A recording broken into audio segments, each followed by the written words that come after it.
father accused of kidnapping his 4-year-old daughter, then starving her to death 2 weeks before Christmas, is now facing a malice murder charge. Rodney McWay appeared in court today, where a judge ordered him held without bond. Records show state social services had received multiple reports of child abuse and neglect involving this family, dating back years. For weeks, the Fox 5 I-Team has asked, how did this happen? I-Team reporter Johnny Edwards obtained the DFACS case file and has some answers. Johnny. That's right, Courtney. To say that little Treasure McWay slipped through the cracks of Child Protective Services would be a massive understatement. State records show her father kept authorities at bay simply by not answering his door. Now we've learned 2 agencies, one state and one local, are investigating their handling of this case. They were intentionally neglected, and he resisted any attempt for intervention. A single father accused of kidnapping, cruelty to children, and starving his own daughter to death faced the judge today. After hearing from an Atlanta homicide detective, the judge adding a charge of malice murder to the 14 felony charges that Rodney McWay already faces in the death of 4-year-old Treasure McWay and the alleged abuse of his other children. According to the detective, 31-year-old McWay is accused of withholding food, withholding water from Treasure, until in her final days, she couldn't stand up or sit up alone. She was extremely emaciated, just pure bone. In a far different picture than the one seen here on his Facebook page, but the Fox 5 I-Team has learned Atlanta police now doing an internal investigation into their own conduct in the case. That's because in the months leading up to Treasure McWay's death, caseworkers from the Division of Family and Children's Services asked police for help at least 3 times after the father allegedly snatched Treasure and her 2 brothers from their mother in Maryland. It appears to me that a bunch of different systems here failed. And I will say this is one of the more troubling situations I've reviewed. Atlanta 911. Fulton County warrants show that at her death, Treasure weighed just 24 pounds, described as extremely malnourished and dehydrated. Well, I'm trying to get an ambulance over here for a baby that's not breathing. It all happened beyond this front door. According to the charges, a house of horrors for Treasure and her brothers, ages 3 and 5. The children locked in their rooms. Cameras aimed at their beds. The only food inside, some expired eggs and expired milk. The children watching as their father allegedly beat their mother and their 8-year-old half-sister. While all of these horrific things were happening here, our investigation found that several times these children crossed paths with adults who tried to do the right thing.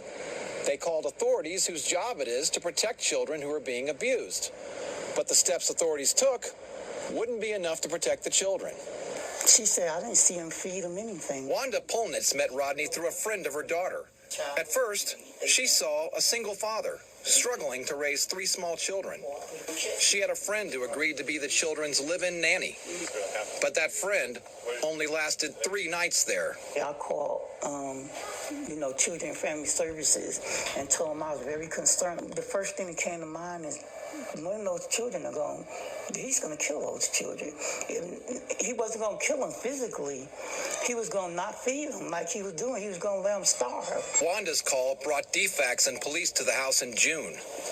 According to records, DFACS noted that children seemed hungry, as well as mold on the walls, the stench of urine, and exposed wiring, saying the home is deplorable and the children cry until they are too weak to continue.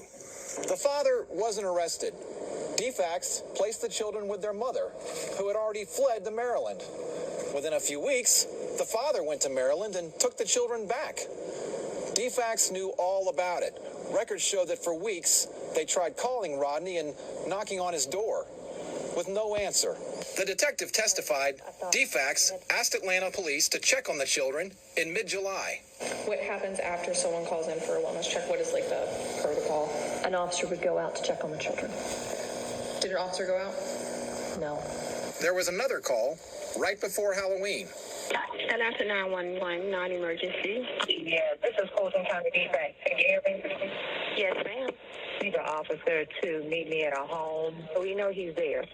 All right, I know. Send an officer to the location. But 911 records show it took police more than an hour and a half to arrive. By then, DFACS had left, and police got no answer either. No representative of Atlanta Police would speak to the Fox 5 I-team about the case, instead issuing a statement. Officers were dispatched to the home, but it does not appear officers had contact with Mr. McWay or the children during these calls. In an effort to ensure these calls were handled properly, the Atlanta Police Department's Office of Professional Standards has initiated an investigation into these calls. Attorney Tom Rawlings, who is a former juvenile court judge and former director of DFACS, reviewed the case files. He questioned why DFACS didn't seek an order of access from a juvenile court judge, which he described as sort of like a search warrant for a child. Why didn't both the police and the agency and others, the probation officer, make a stronger effort to ensure that Mr. McWay especially allowed someone to come in the house, especially after June of 2023, and check on these children? Nobody really pushed the issue, and as a result, this child died.